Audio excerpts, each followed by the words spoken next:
I mean, afflictions win. Oscar has been given to so many people with diseases, it should wear a hospital gown. This year's Oscars may be over, but the conversation is far from finished.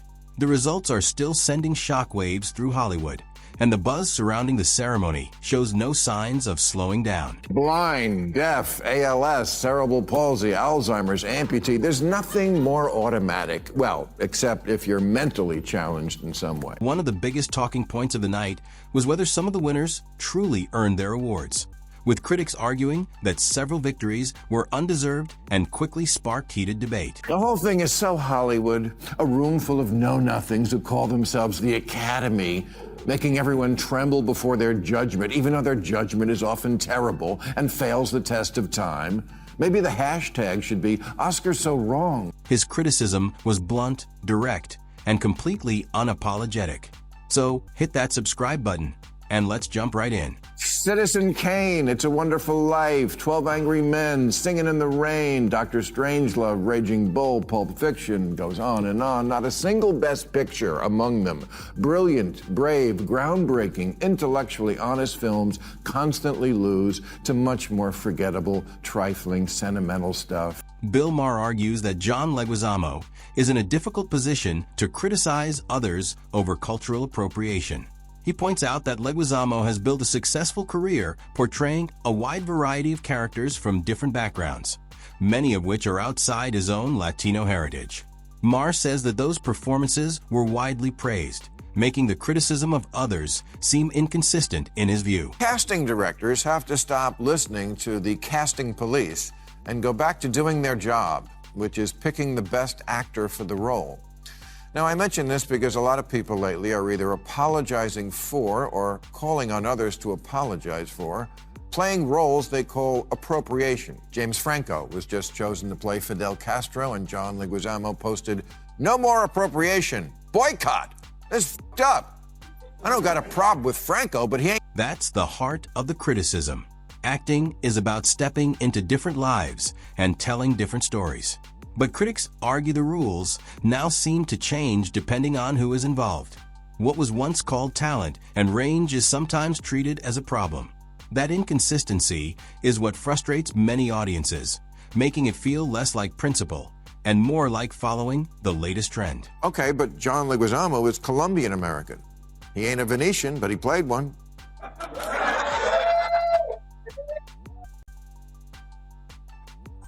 He ain't a French little person or an Italian plumber, but he played them too. Bill Maher argues that acting has always been about stepping into lives, cultures, and experiences different from your own. In his view, portraying people from different backgrounds is the foundation of the craft. He says the problem is the growing pressure for actors to apologize for doing exactly what acting requires. Why the hell do you think people become actors? Because they want to spend their life not being who they are.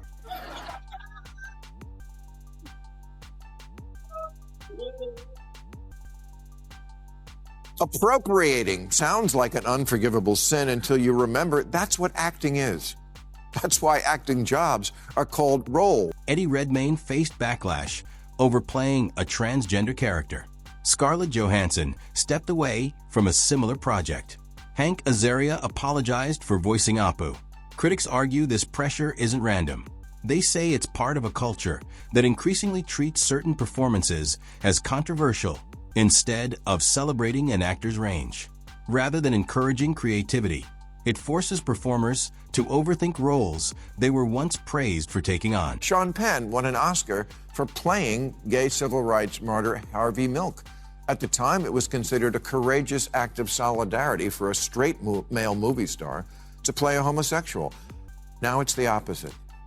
Eddie Redmayne played a transgender woman in The Danish Girl, but now calls that a mistake because many people don't have a chair at the table. Well, actually, in movies now they do. And what does it have to do with you playing trans? Does it then work the other way? Can trans actors only play trans characters? Bill Maher points to what he sees as a major double standard in modern casting debates. He argues that there is often little criticism when minority actors take on roles traditionally portrayed as white or part of the majority. Halle Bailey playing Ariel in The Little Mermaid, and the diverse cast of Bridgerton portraying British aristocracy were widely celebrated as progress. But Maher says when the situation is reversed, the reaction often changes completely. And isn't the best acting always about making us feel our common humanity beyond separate identities? A black George Washington in Hamilton, of course. But Ryan Gosling as Frederick Douglass? Yes, that would be problematic.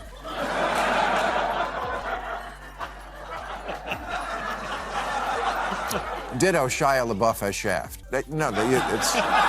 When actors from the majority take on roles connected to minority identities, the criticism can be immediate and intense. That's the imbalance Maher argues is happening in modern casting debates. He says that if identity is supposed to match the role, then that standard should apply equally to everyone. Otherwise, it becomes selective enforcement, where the rules change depending on who is involved. The whole thing is so Hollywood, a room full of know-nothings who call themselves the Academy, making everyone tremble before their judgment, even though their judgment is often terrible and fails the test of time. Maybe the hashtag should be Oscars So Wrong. Here's where the real concern comes in: the decline of pure talent and truly great movies. Critics argue that when cultural rules begin controlling casting decisions, skill, range, and storytelling can take a back seat to checking boxes. And when that happens, they say quality suffers. Recent releases from major studios like Disney and Warner Brothers have faced criticism, with audiences pointing to weak writing, questionable choices, and performances that failed to connect. When identity appears to matter more than talent, films can start feeling manufactured instead of creative. The result, critics argue, is fewer memorable performances, less excitement, and movies that struggle to leave a lasting impact. Citizen Kane, It's a Wonderful Life, 12 Angry Men, Singing in the Rain, Dr. Strangelove, Raging Bull, Pulp Fiction, goes on and on. Not a single Best Picture among them. Brilliant, brave, groundbreaking, intellectually honest films constantly lose to much more forgettable, trifling, sentimental stuff. Saving Private Ryan lost to Shakespeare in Love. Sunset Boulevard lost to All About Eve. Glory to Driving Miss Daisy. Gangs in New York to Chicago. Munich lost to Crash. Citizen Kane lost to How Green Was My Valley, whatever the that was. Sometimes the bigger question is what the so-called woke movement actually wants. Supporters often push for diversity, inclusion, and broader representation across film and media. But critics argue there is also strong opposition to cultural appropriation, creating strict boundaries around who can tell certain stories or play certain roles. Those ideas don't always line up. Bridgerton was praised for diverse casting in a traditionally white historical setting, while Ghost in the Shell faced backlash over Scarlett Johansson's casting. Critics say the reaction often changes depending on the situation rather than a consistent principle. If equality is truly the goal, they argue the same standard should apply to everyone. Otherwise, the rules begin to feel unclear and constantly shifting. Why don't we just go by merit and let the best actor win? Which seems like what happened when Ana de Armas just got picked to play Marilyn Monroe, even though she's Cuban with an accent. Hey, maybe she should play Fidel Castro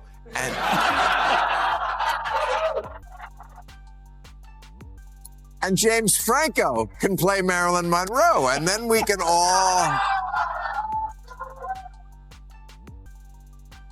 all stay in our lanes. Is that what diversity and inclusion look like now? Everybody's staying in their lane? Lawrence of Arabia was gay. Peter O'Toole wasn't. I can live with that. Because he was so cool, he almost made me gay. Look at Tom Cruise in Mission Impossible. Audiences aren't focused on his personal life. They're invested in the character, the action, and the story unfolding on screen. That's how great performances are supposed to work. But critics argue that when actors constantly bring their personal beliefs into the spotlight or seem disconnected from their roles, it can break the illusion. The performance may start feeling less natural and more like a message being delivered. And once that connection between the audience and the story is weakened, bringing back that original magic becomes much harder. Emma Stone caught hell for playing a Hawaiian, Jake Gyllenhaal for playing a Persian, Gal Gadot for wanting to play Cleopatra. Johnny Depp for playing an Indian, even though he's not an actual Comanche, and spoiler alert, he also doesn't really have scissor hands.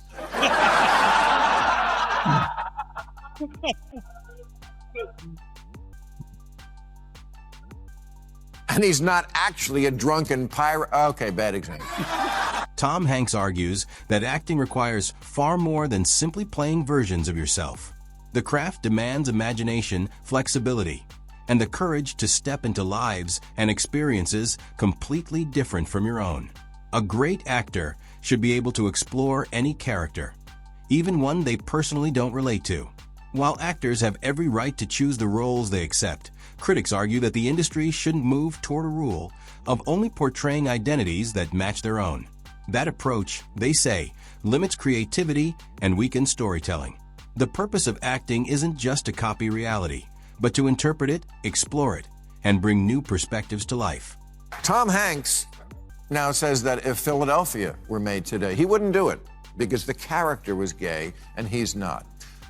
Well, besides the fact that this would force all gay actors to reveal their sexuality, even if they didn't want to, great actors, which Tom is one, try hard to keep their private lives private so we don't think of their real lives when we see them in a movie that attempts to transport us into a different world. Could you really look at this actress now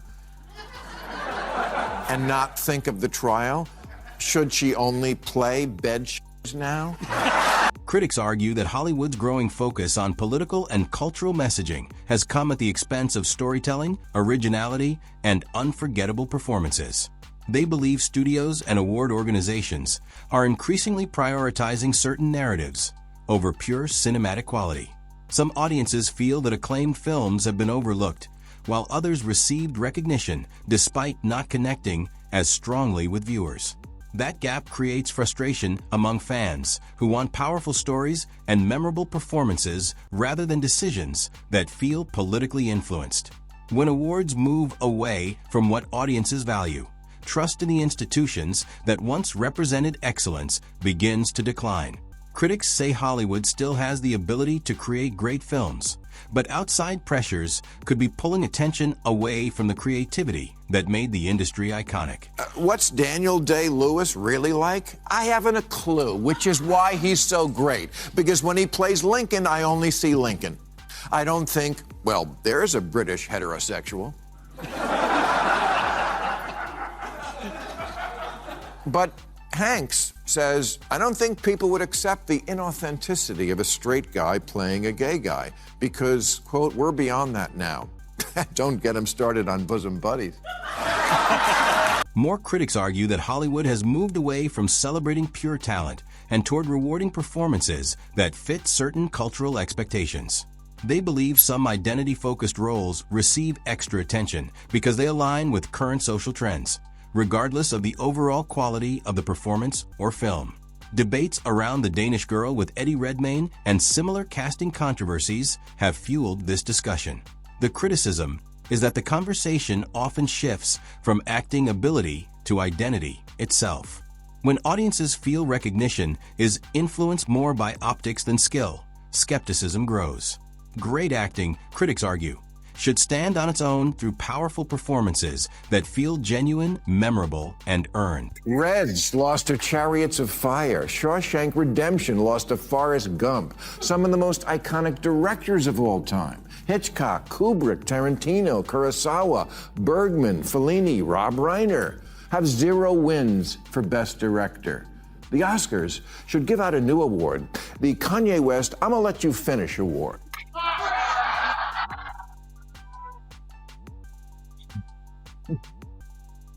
Yeah, just put Kanye in the audience every year to jump up and say, I'm gonna let you finish, but Shawshank is one of the greatest movies of all time.